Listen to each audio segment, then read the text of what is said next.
नमस्कार दोस्तों, स्वागत है आपका आज की ताजा खबरों में। तारीख 10 जनवरी 2026 दिन शनिवार। तो बिना देरी के नजर डालते हैं आज की खबरों पर, जो कि आपको सुनना बहुत जरूरी है। न्यूज 1। समुद्र में ट्रंप की दादागिरी। अमेरिकी नौसेना ने कैरेबियन सागर में ओलिना नामक तेल टैंकर को जब्त कर लिया है। यह कार्रवाई अमेरिका की आक्रामक विदेश नीति का हिस्सा मानी जा रही है, जहां डोनाल्ड ट्रंप के नेतृत्व में ऐसे कदम उठाए जा रहे हैं। इससे अंतर्राष्ट्रीय संबंधों में तनाव बढ़ रहा है और कई देशों ने इसकी निंदा की है। ट्रंप प्रशासन की यह नीति वैश्विक व्यापार और ऊर्जा सुरक्षा को प्रभावित कर सकती है। न्यूज 2। मैं चाहे जो करूं, मेरी मर्जी। डोनाल्ड ट्रंप ने कहा, मुझे इंटरनेशनल लॉ की जरूरत नहीं। उन्होंने अंतर्राष्ट्रीय कानूनों की अनदेखी करते हुए देशों पर टैरिफ लगाने और सैन्य कार्रवाई की धमकी दी है, जैसे वेनेजुएला पर हमला। ग्रीनलैंड खरीदने, चीन और ताइवान जैसे मुद्दों पर भी विवादास्पद बयान दिए हैं। इससे वैश्विक राजनीति में अस्थिरता फैल रही है और कई देश चिंतित हैं। न्यूज 3। ऊर्जा नीति पर भारत का रुख साफ। ट्रंप के 500% टैरिफ वाले बिल पर विदेश मंत्रालय की खरीखरी। विदेश मंत्रालय के प्रवक्ता रणधीर जायसवाल ने स्पष्ट कहा कि भारत अपनी ऊर्जा आवश्यकताओं पर दृढ़ है। अमेरिकी विधेयक जो रूस से तेल आयात पर 500% टैरिफ लगाने का प्रस्ताव करता है, उस पर भारत नजर रखे हुए है। यह बयान द्विपक्षीय संबंधों को मजबूत करने का संकेत देता है। न्यूज 4। मोदी ने फोन नहीं किया वाले दावे पर भारत की दो टूक। कहा, लटनिक का दावा सही नहीं। विदेश मंत्रालय ने अमेरिकी वाणिज्य सचिव हॉवर्ड लटनिक के आरोप को सिरे से खारिज कर दिया कि प्रधानमंत्री मोदी ने फोन नहीं किया। भारत अमेरिका व्यापार समझौते को लेकर विवाद गहराया है और मंत्रालय ने सख्त प्रतिक्रिया देते हुए संबंधों की मजबूती पर जोर दिया। न्यूज 5। 28 जनवरी से शुरू होगा संसद का बजट सत्र। किरेन रिजिजू ने किया ट्वीट, जाने कब पेश होगा आम बजट।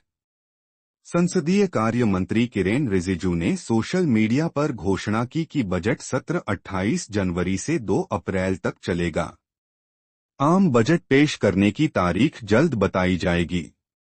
यह सत्र आर्थिक सुधारों और नीतियों पर महत्वपूर्ण चर्चा का मंच बनेगा, जहां विपक्ष और सत्ता पक्ष आमने सामने होंगे। न्यूज 6। ग्रीनलैंड पर कब्जा करने के लिए अमेरिका पहले भी 3 बार लगा चुका है दांव। ट्रंप का ग्रीनलैंड पर दावा पुराना है, जहां अमेरिका ने पहले भी खरीदने की कोशिश की थी। वेनेजुएला में सैन्य हस्तक्षेप के बाद यह मुद्दा गंभीर हो गया है। इससे भूराजनीतिक तनाव बढ़ सकता है और अंतर्राष्ट्रीय समुदाय की प्रतिक्रिया महत्वपूर्ण होगी। न्यूज 7। ईरान झुकेगा नहीं। विरोध प्रदर्शन के बीच खामेनेई ने किया देश को संबोधित। अयातुल्ला खामेनेई ने सरकारी टीवी पर भाषण दिया, जहां उन्होंने प्रदर्शनों पर अपनी राय रखी। ईरान में चल रहे विरोध से अस्थिरता बनी हुई है, लेकिन शासन अपना मजबूत रुख बनाए रखे हुए है। अंतर्राष्ट्रीय मीडिया इसकी निगरानी कर रहा है। न्यूज 8। कोलकाता में बरसी ममता बनर्जी। कहा, टीएमसी की रणनीति चोरी के लिए आईपैक पर छापे। ममता बनर्जी ने ईडी के आईपैक पर छापों का कड़ा विरोध किया और केंद्र सरकार पर टीएमसी की चुनावी रणनीति चुराने का आरोप लगाया। कोलकाता रैली में उन्होंने कार्यकर्ताओं को संबोधित किया। 2026 बंगाल चुनाव से पहले राजनीतिक घमासान तेज हो गया है। न्यूज 9। झारखंड नगर निकाय चुनाव को लेकर आरक्षण की सूची जारी। रांची सीट सेंट के लिए रिजर्व। झारखंड राज्य निर्वाचन आयोग ने मेयर पदों के लिए आरक्षण सूची जारी की है, जिसमें रांची सेंट वर्ग के लिए आरक्षित है। इससे चुनावी सरगर्मियां तेज हो गई हैं और राजनीतिक दल अपनी रणनीति बना रहे हैं। स्थानीय निकाय चुनाव लोकतंत्र को मजबूत करेंगे। न्यूज 10। नीतीश सरकार का बड़ा एक्शन। 22 आईएएस अफसरों का तबादला, सीएम सचिवालय की टीम बदली।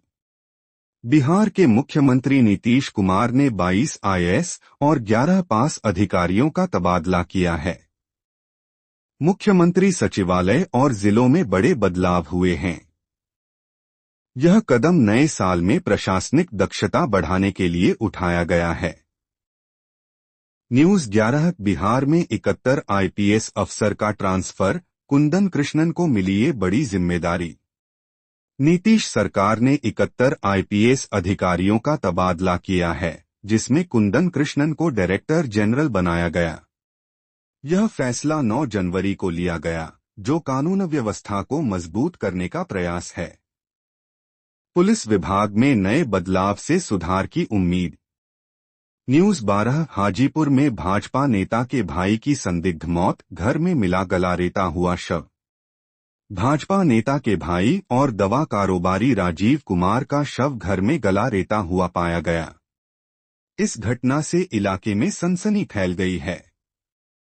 पुलिस ने जांच शुरू कर दी है और हत्या की आशंका जताई जा रही है। न्यूज़ 13 टैरिफ खेलते रहे ट्रंप, भारत के लिए सबसे बड़ा निर्यात बाजार बन गया चीन। ट्रंप के टैरिफ नीतियों से भारत अमेरिकी बाजार में दबाव महसूस कर रहा है, लेकिन चीन भारत का सबसे बड़ा निर्यात बाजार बन गया है। 2025 से 26 में निर्यात में बढ़ोतरी हुई है, हालांकि प्रतिस्पर्धा कड़ी है। भारतीय अर्थव्यवस्था के लिए महत्वपूर्ण बदलाव।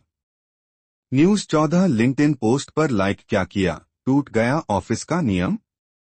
एक कंपनी ने कर्मचारियों को लिंक्डइन पर अन्य पोस्ट लाइक करने या ओपन टू वर्क बैज लगाने से मना किया है। यह पोस्ट रेडिट पर वायरल हो गई, जिससे कार्यालय नियमों पर बहस छिड़ गई है। कॉरपोरेट संस्कृति में नई चुनौतियां उभर रही हैं। न्यूज़ 15 रिलायंस जियो का सबसे महंगा प्रीपेड रिचार्ज, भर भर कर मिलेंगे डेटा। जियो का 3,999 रुपए का वार्षिक पैक अनलिमिटेड कॉलिंग, रोज 100 एसएमएस और 2.5 जीबी डेली डेटा प्रदान करता है। 2026 में भी यह प्लान लोकप्रिय है, जो यूजर्स को भरपूर लाभ देता है। टेलीकॉम बाजार में प्रतिस्पर्धा बढ़ाने वाला कदम। News 16 NABARD assistant manager grade A भर्ती परीक्षा का रिजल्ट जारी, यहां डायरेक्ट करें चे। नाबार्ड ने असिस्टेंट मैनेजर ग्रेड ए के रिजल्ट वेबसाइट nabard.org पर अपलोड किए हैं। उम्मीदवार अपना रोल नंबर डालकर चेक कर सकते हैं। भर्ती प्रक्रिया पूरी होने से कई युवाओं को रोजगार मिलेगा। न्यूज़ 17 घर बैठे पाएं इग्नू में एडमिशन, झारखंड के स्टूडेंट्स के लिए step by step guide. IGNOU ने 2026 सत्र के लिए झारखंड छात्रों को घर बैठे एडमिशन की सुविधा दी है। स्टेप बाय स्टेप गाइड से आवेदन आसान हो गया है। दूरस्थ शिक्षा से लाखों छात्र लाभान्वित होंगे। न्यूज़ 18 सार्वजनिक माफी की मांग, पूर्व खिलाड़ी को इंडियन एजेंट करने पर भड़के बांग्लादेशी क्रिकेटर। बांग्लादेश के क्रिकेटर तामिम इकबाल को भारतीय एजेंट कहने पर नजमुल की आलोचना हो रही है। तामिम ने सार्वजनिक माफी की मांग की है, जिससे क्रिकेट जगत में तनाव बढ़ गया है। दोनों देशों के क्रिकेट संबंध प्रभावित हो सकते हैं। News 19 Hrithik Roshan birthday, OTT पर ऋतिक रोशन की धमाकेदार फिल्मों की लिस्ट। ऋतिक रोशन का 52वां जन्मदिन मनाया जा रहा है। ओटीटी प्लेटफॉर्म्स पर उनकी फिल्में जैसे क्रिश, धूम 2, विक्रम वेधा उपलब्ध हैं।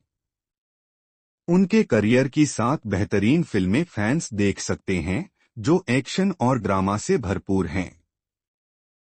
न्यूज़ 20 बॉर्डर 2 दिलजीत दोसांझ संग काम करने के एक्सपीरियंस पर सोनम बाजवा ने तोड़ी चुप्पी। सोनम बाजवा ने बॉर्डर 2 के गाने में दिलजीत दोसांझ के साथ काम करने का अनुभव साझा किया। फिल्म की रिलीज डेट और स्टार कास्ट पर चर्चा हो रही है, जो दर्शकों में उत्साह पैदा कर रही है।